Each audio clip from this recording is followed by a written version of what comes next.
What's up, castaways? This is Miles Away. Welcome back to another video. So today I want to talk to you about this. This is the brand new Para EQ Deluxe from my friends over at Empress Effects. Now, in that intro track you heard, every single bit of mixing was done actually using only the Empress Effects Para EQ pedal. I took a mixed drum stem that I've made before, and then I built out that entire synthwave track around it using no plugins in Logic whatsoever. Now, in my humble opinion, EQ pedals are probably the most underrated kind of pedal to use, whether it be with synths or guitars, and a lot of people skip out on them in their chain. So the question is, why would you want to use an EQ pedal? Well, the way that I want to get you guys to think about EQ over the course of this video is not like an effect where you just leave it on, but more like an extension of your synthesizer. When done correctly, an EQ like this can be a massive time-saving tool and can really allow you to not only get to your end goal of a really great sound that mixes in with your track quicker than ever, but can also actually allow you to compensate for certain weaknesses that whatever keyboard you might be using might have. Now, what's really cool about this pedal, the Para EQ Deluxe from Empress, is that you're essentially getting the quality of an analog rack EQ unit, but in pedal form factor. Now, I don't know about you guys, but I personally love running my synths through pedals. It's a format that I'm very comfortable with, and I don't enjoy so much routing things through rack gear. And you know, if I ever were to play live, I can take my pedals, I can't take my rack gear. This is the deluxe version, which has a couple extra knobs, including a high pass and low pass, which I do think are quite important, but they also do make a standard cheaper version as well. Now, Empress Effects did send over these pedals for me to check out and do a video with, but as always, they have no say on the content of this video. So please remember to like and subscribe if you enjoy this, and let's get started. The sound source we're going to use today is a sequence from my Moog Sub 37. It sounds like this.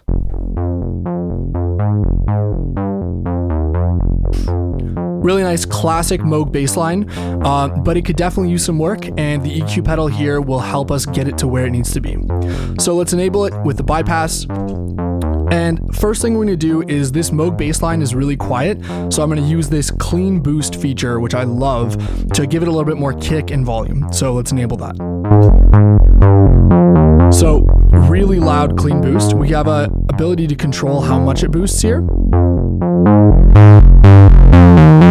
Can go even into drive ranges if we like. It sounds really nice.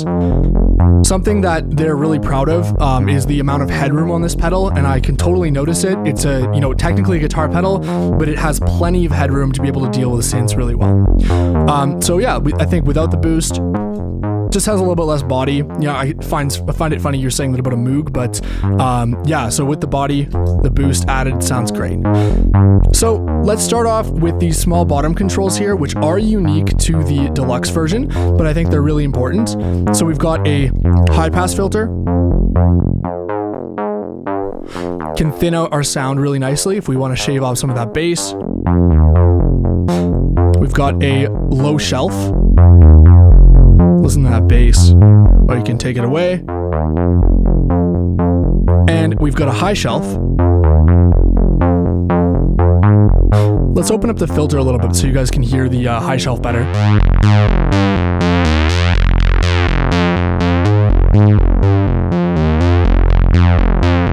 Awesome. And then finally, we've got a low pass filter. Again, I'll fully open the filter here on the Moog. It's a really nice sounding set of filters there.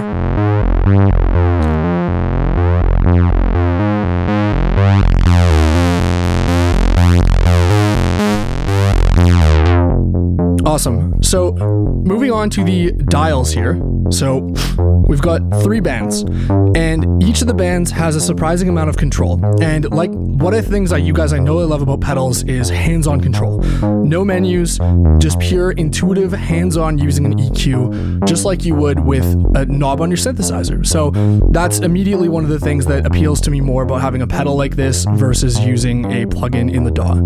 So what we can do here, we've got our low band, so let's crank it. Oh, that's sub. Sorry if I blow your speakers. We can adjust the Q from very wide to midway to very narrow.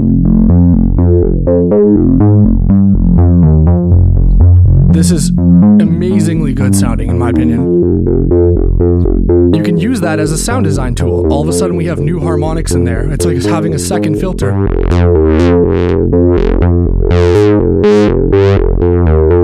So I'm going to turn that off. Actually, I'm going to leave it on a little bit because I really like that harmonic. So next up, we're going to look at the mid-band here. Now we'll get into this later when we look at how I actually EQ synths, but I find synthesizers really benefit from having some of the mids notched out. That's one of the reasons why I love notch filters on Oberheims. So same deal, we've got our controls. I'm trying my best not to block the camera for you guys here, but it's hard with a pedal with so many controls, but it actually feels really nice to use. It doesn't feel cramped to use, it just feels cramped to see on a screen with my very large hands. So there we go. I'm not going to take that much away, but that is the specific type of frequency that I want to notch out on the front end because it's going to get in the way of many other things in our mix. Our pads, our drums, our toms. There we go.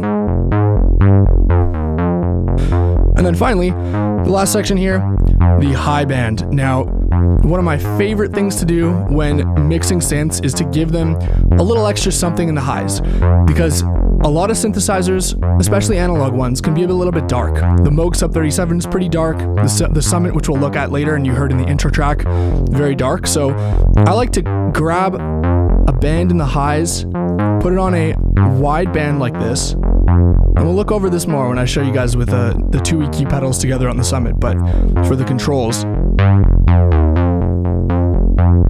let's find where it is. You can hear it's bringing up the noise floor if you're not careful, so that's why it's good to have the roll-off low-pass knob as well.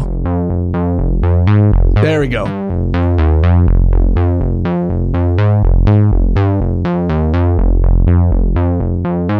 Amazing. So that's all of the controls. Quite simple and basic, but let's do a before and after, and hopefully you guys can hear just how much of a difference it makes. So without it, and with it. For this last section, I want to show you guys just my typical workflow for using the Para EQ, or just in general how I like to EQ synths and get them sitting in the mix really well. So I'm going to fade in a sound on the Summit.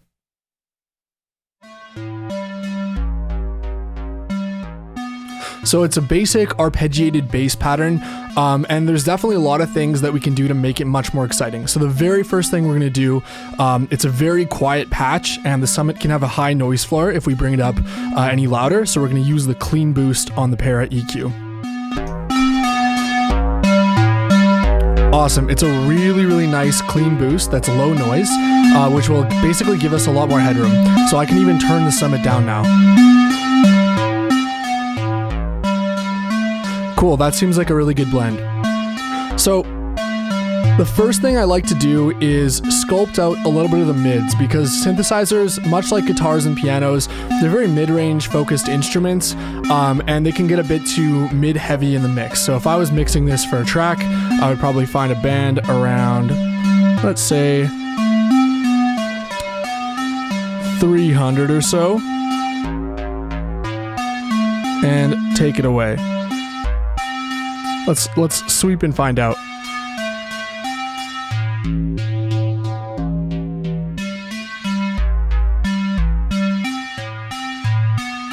So around 500, I like that. So I'm going to dial it back. Perfect. The next thing with this sound, so I would be probably using this not as an actual bass line, but more as an ARP. So there's quite a bit of bass energy, especially in the noise, that I don't love. So we're going to use the high pass filter to scoop out some of the lows.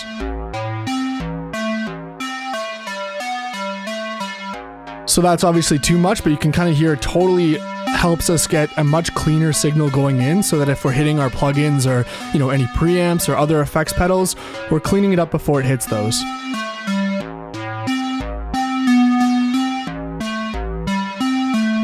Great, low cut around 80.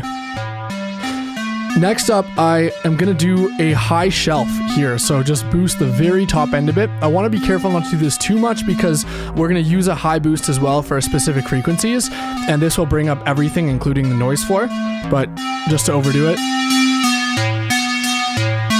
So that's a 15K shelf.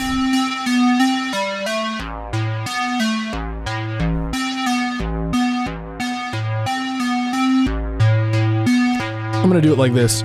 What's cool about having two of these here, or using two EQ plugins if you're using plugins, is that you can create a really great stereo image by basically EQing each side differently. It's like a stereo filter at that point. Like, check this out.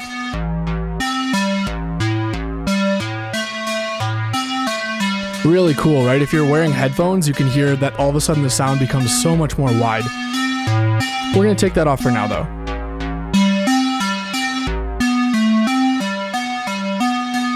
Awesome. Okay, so that is sounding pretty good, but for the last thing that I really like to do, I'm gonna boost both the low end and the high end. So we're gonna start with the high end, and again, we really want in electronic music, we do really want that kind of like really crispy, professional sounding top end, and then of course the low, punchy bass. So we're gonna do a little bit of both. So starting off, let's crank our high end and then sweep the band to find out where we're going. I'm gonna make a wider band.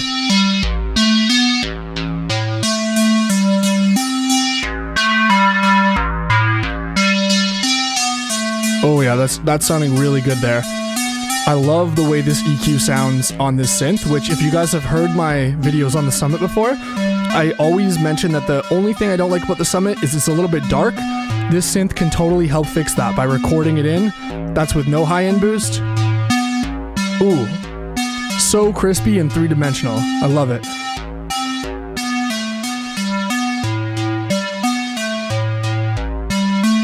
Amazing, like this would cut through a mix with ease. And then finally, let's do the same for the low end. So let's crank it.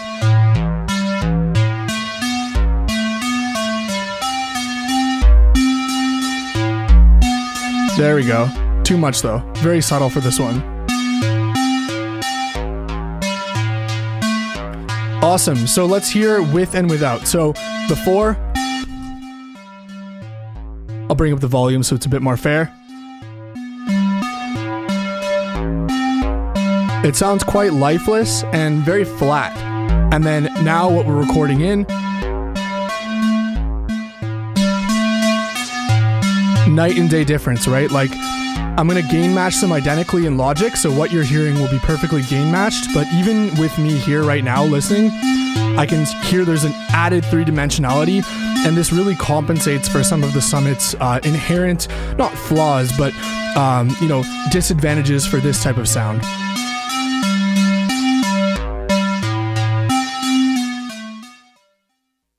Alright, so that brings this video to a close. Hopefully that was helpful and you guys learned why you might want to have an EQ pedal like this amazing new one from Empress, and just some general tips and tricks for how to EQ synths. If you did enjoy this video, please make sure to like and subscribe, and I will see you guys in the next one.